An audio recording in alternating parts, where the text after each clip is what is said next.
Okay, so part of this may be part of this is gonna be the next day and the day after I went and watched this Renaissance movie.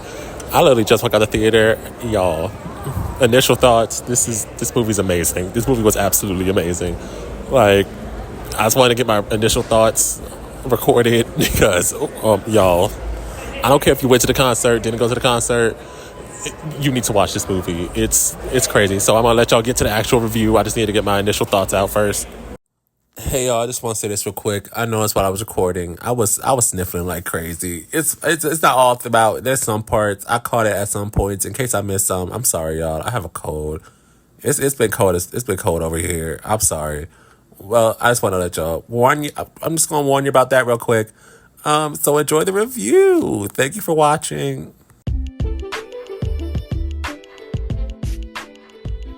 So y'all, I just watched the Renaissance movie, and y'all, I feel renewed and liberated. Beyonce, you will always be the queen. There's always someone trying to proclaim someone is the next Beyonce or the new Beyonce because of how they may dance or something. Movies like this remind you there's more than being the next Beyonce than just carrying a tune and dancing a bit. Like, you know what? Like, let's just get right into it. I'm ready to discuss it. I have this set up in no order of events, no specific order, especially for the people who haven't seen it yet. I guess this is a spoiler alert type situation. I'm not gonna be getting into everything, just some things that I wanted to speak on and some things that like stood out to me. Well, before I actually get into the movie, give y'all like a little like history rundown, you know. Anyways, as y'all may know, last year Beyonce blessed the world with an amazing album named Renaissance. The album, full of disco, house, and oh-so-cunty tracks, acted as a love letter to the ballroom community, including songs centered around the themes of self-love, liberation, and confidence. It included an array of samples of iconic disco and house tracks. This album fucking ate. I'm gonna sum it up. This album ate. Left not a crumb. I've listened to it front to back a plethora of times. Real quick backstory. I always knew Beyonce was a great talent. Like, I knew she was that, like Beyonce. I never had a moment when I anticipated her work, unfortunately. Like, I never really, like, waited for an album to drop. But I always, like, enjoy her music, like, you know, Halo, like, Single Ladies, like, Who Run the World. I would listen to Beyonce here and there, right? It wasn't until I randomly decided one day to actually watch Black is King, where the bee stung me. Seeing Beyonce in that light, in that setting, I couldn't help but be absolutely amazed by her. So since that moment, I waited for this album. And clearly, I was not disappointed. This album changed my life. If it's giving dramatic, I'll be that. It changed my life. So the album drops, and the girls live for it. Number ones and everything, a Grammy win. Mother was mothering. The tour happens months later, and people are dropping bags for these seats. Those Renaissance tickets, whether they like $3,000 for a Renaissance ticket, deserved. I will admit, very deserved. Unfortunately, I couldn't go, but I told y'all niggas, y'all didn't believe me, but I told y'all, I was telling my friends, don't show me any performances, no clips, because I feel like a movie was coming. They doubted me. They thought I was crazy. They stepped on me, but they don't know I have a mastermind. A year later, now we have a movie. If you're interested in hearing my thoughts on said movie, keep listening. And if you want to see what else I want to make shake on this page, because I really don't know where I might be going with the direction of this page just yet, subscribe for more love. Just subscribe for me. You don't know where we're going to go. We're on this journey together. Just subscribe and we see where this thing going to go. All right, so where else to begin with this night but the alcohol? Okay. The Alien Superstar was a drink that was announced on Twitter, I believe, that AMC was going to be doing for this movie. Well, boom. If you know me, you know I love a good drinky drink, so I had to make sure I indulged. The Alien Superstar was described as a unique take on a Paloma featuring premium tequila and gin.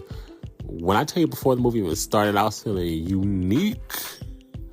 It had this like sweet taste that I love in a drinky drink. There was not too much of an alcohol taste, but like just enough. It was strong, like a little sophisticated little drink, even though it came in like a plastic cup.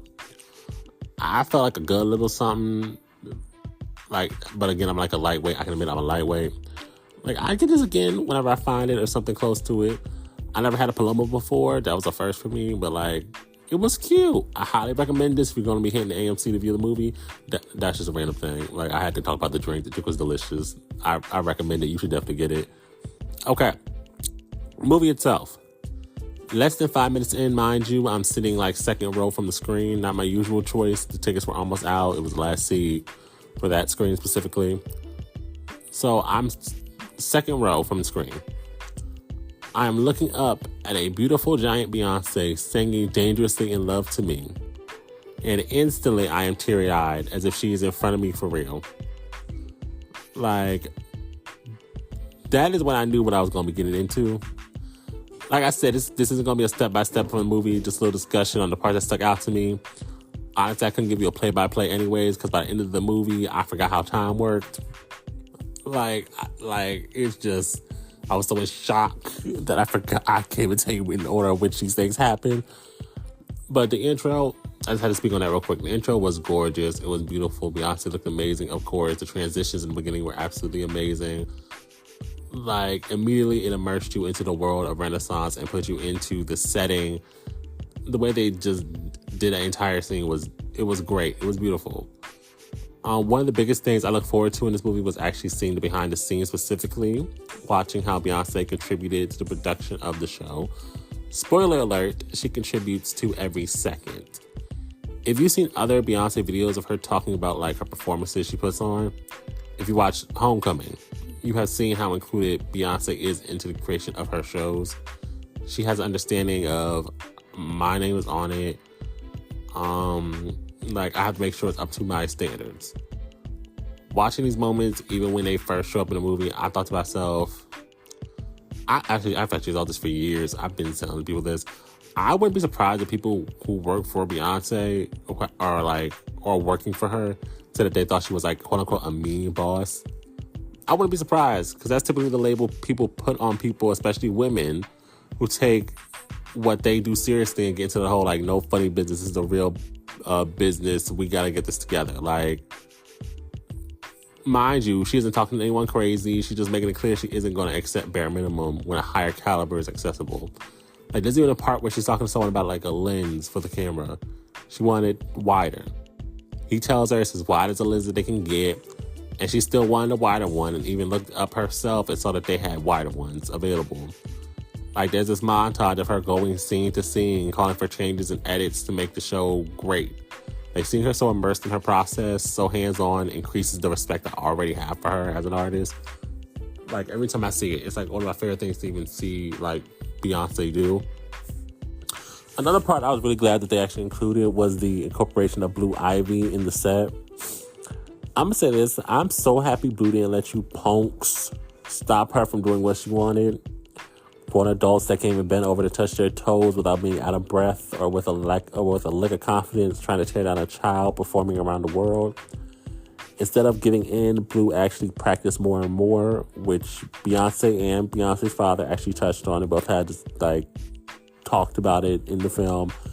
They actually discussed further exactly how much work she put in to get herself ready for the show. Also, speaking of Blue, there are a couple moments where she is there through the planning process that I absolutely love. There's a part where they're actually discussing cutting Diva out of the set list. I don't know what connection Blue has to Diva, but she was making it clear that was not going to happen. She wasn't playing that, and what happened? Diva stayed right on that set list. Like, Blue has been getting criticism from like weirdos since she was born. For whatever reason, y'all do it is weird and it's lame.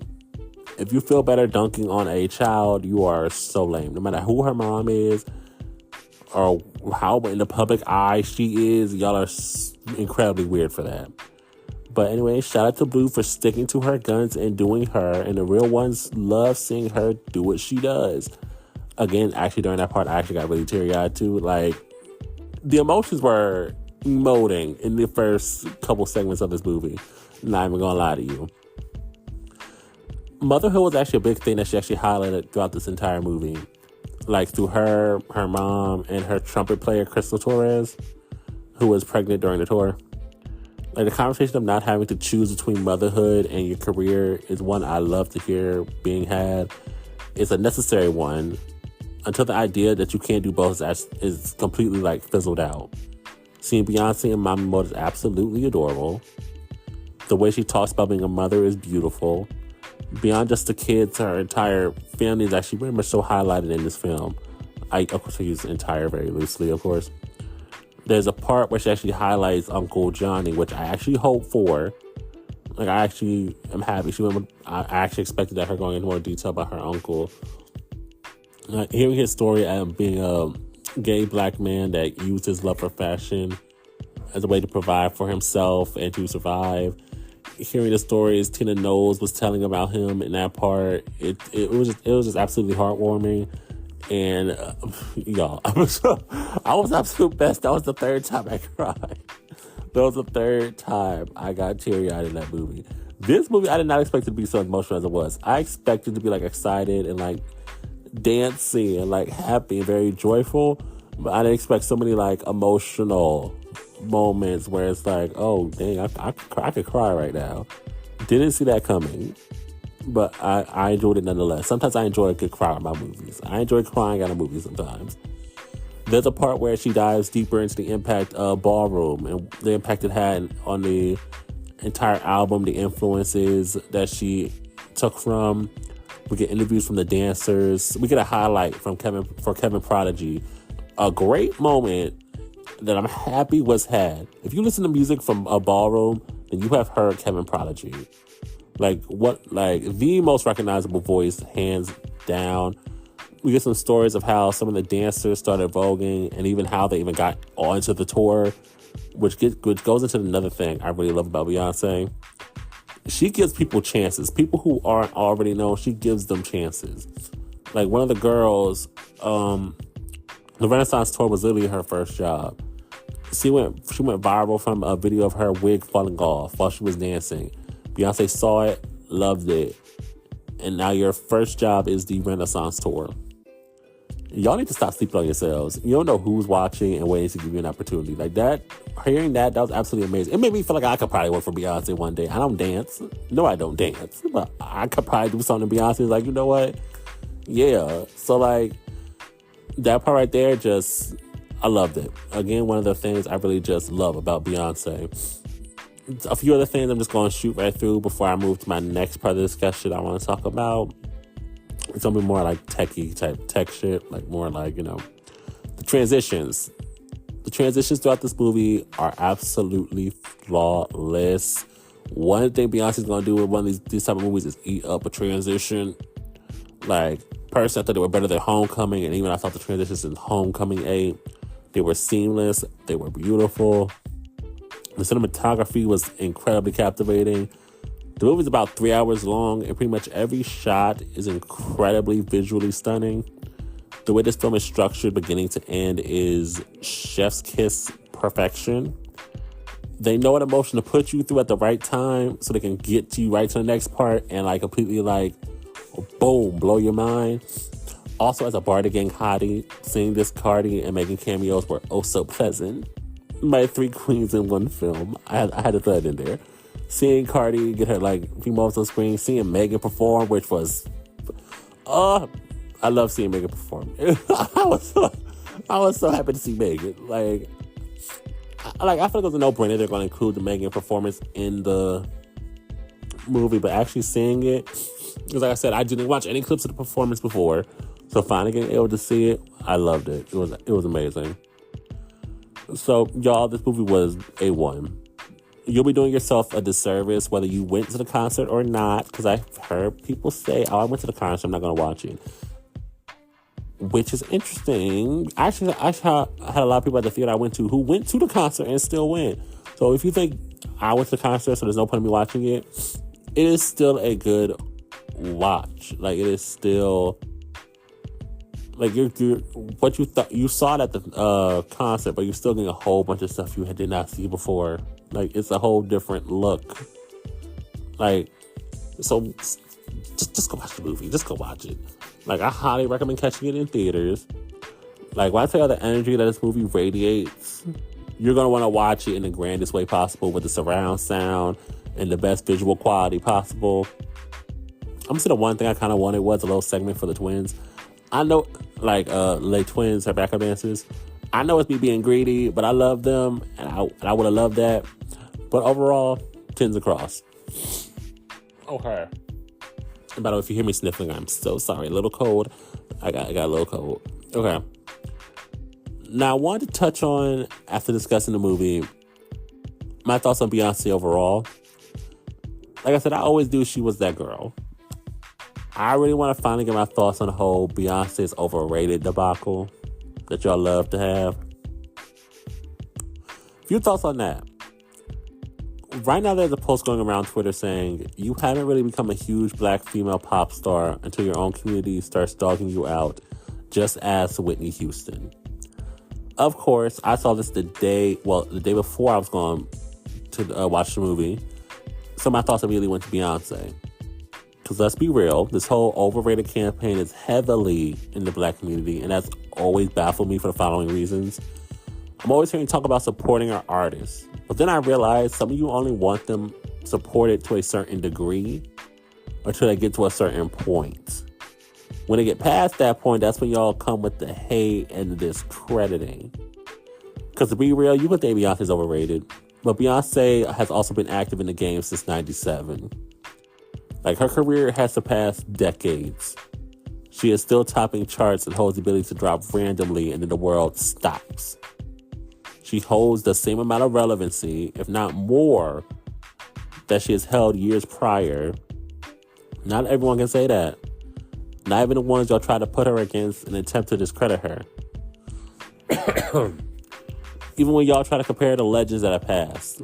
Mind you, majority of those legends are people that co-sign her. People who also saw the power and the talent that she had. Like, you think someone performs better than her vocally? Okay. However, why is that person not on the same level as her? It's not just vocals and it's not just a couple two-steps. That's why. If you think Beyonce's overrated, watch this movie and throw Homecoming in there just for fun. The work done on stage and off stage is what gets her the credit and the praise that she gets. For some of you, that's really why you try so hard to discredit her. This isn't about liking her, by the way. If you don't like Beyonce, cool. You don't like her music, okay, that could be a thing. But let's not get crazy. I realize, listening to some of y'all, this isn't even just when it comes to Beyonce. It's happened to others, like the tweet said, like Whitney Houston. Y'all see other people getting praise and put yourself in a position to humble them. But I'm telling you, you don't have the power to humble them. You really don't. Like, you can't even get your own situation structured for you to try to humble somebody. Feel how you feel about it. You can never convince me Beyonce's overrated because I've seen it myself. That woman knows what the crowd she's trying to grasp onto wants to see, and then she delivers it. I have nothing left to prove is a statement she makes in the movie, and it's a fact. Like, I love when Beyonce pops her shit. It's my favorite thing. One of my favorite things Beyonce does. You want to compare your face to Beyonce. I'm sorry, they're not Beyonce. That's not even being mean. It's okay not to be Beyonce. Just let your face be them. Y'all mess yourselves up trying to compare Beyonce and your favorite that Beyonce influenced. Beyonce has taken so much flack and still shows y'all what's up. If anything, let Beyonce's story be a lesson to y'all that people will talk whether you're doing good or bad. Just keep putting your all into the things that you put into the world. Don't let people block your focus or tear you down. Beyonce is seen as an inspiration for so many, and it is very much so warranted. Also, I just found Renaissance actually earned the biggest touring year ever reported. I'm just going to end that part on that. Overrated, girl. In closing, this movie gave what was needed. It radiated what the album was meant to invoke. If you listen to the album and you finished it with a sense of liberation, that is what you're going to walk out the theater feeling. Like I said, I never went to the concert. Congratulations to the people that went. But every concert scene, I feel like I was standing there amongst those people in a world of just freedom and love. I laughed, cried, I smiled, sang, danced in my chair a little bit. No shit, I'm so jealous of all you that went to like the super lit theaters where people were like getting up and dancing. I wanted one so bad. It took everything in me not to hop up several times in the movie and hit a duck walk, I swear. But the crowd wasn't giving that. It was very like sit down, watch the movie. I was like, I needed the energy more. But anyways, I stopped focusing on them because I was there for Beyonce anyway. I haven't thoroughly enjoyed a movie like this in a long time. If I had the time, I would have went and immediately watched it again that same night. Renaissance is my first real Beyonce experience, album to concert to film. I got the vinyl and everything. I'm ready to fill out my Beehive application for real, for real. For real though, y'all go watch this movie. If you find a chance to do it, go watch this movie. Like, after you do, I'm going to end this video with the words Beyonce says just before she flies off on Renee. I hope you feel renewed. You feel liberated. Don't forget to like and subscribe. Now I gotta go listen to Virgo's Groove for the millionth time this year.